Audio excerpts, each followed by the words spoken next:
Да се затворат сите угостителски објекти вдолж Охридско-Струшкото крајбрежје, кои не ги исполнуваат минимално техничките услови за работа. Социјалните мрежи вријат, граѓаните бараат безбедност на капалиштата. Вонредните инспекцијски надзори покажаа дека над 30 угостителски објекти не ги исполнувале во целост потребните минимално технички услови за работа. Од нив неправилности биле воочени кај 8 угостителски објекти лоцирани на плажите во Струга и 4 на Охридските плажи.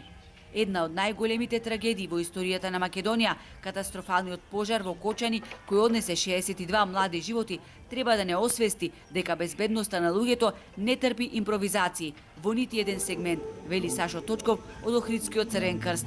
Импровизации не е пожелно да се прават во вакви ситуации, во било кои ситуации каде што се работа за безбедност на луѓе и лица, токму и затоа кажувам дека првата помош е многу битна, не само да се, како што беше порано во дел организации здравствени, само да се потпише уверението за прва помош, не, да се дојде, да се научи, да се знае што е реанимација, да се научи како се користи дефибрилаторот, а не да се импровизира, бев на час, имам уверение, а ништо не сте научиле. Значи тоа го ригорозно го спроведуваме.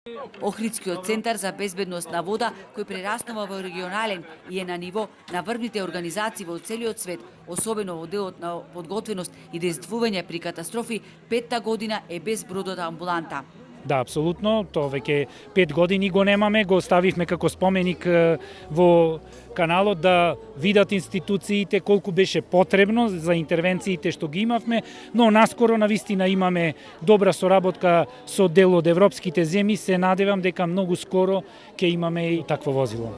Бродот амбуланта првпат заплови во 2011 и беше единствен од ваков вид во Македонија. Многу е важно, вели Точков, еден туристички центар како Охрид да има на располагање без брод амбуланта комбиниран со противпожарна опрема. Инаку засилени инспекцијски контроли се извршени на пловните објекти во Охридското езеро. Констатирани се 18 прекошоци на чамци и тоа за ноќно пловење, непоседување уверение за управувач на чамец, неистакната регистарска ознака, а еден катамаран е казнат за претовар на патници. Бродовите се технички исправни, поседуваат хидранска мрежа, ПП апарати и навигација. Покрај бројните инциденти со пожарените пловила, Охрид ја памети најголемата бродска несреќа и потонувањето на бродот Илинден во 2009 кога загинаа 15 туристи.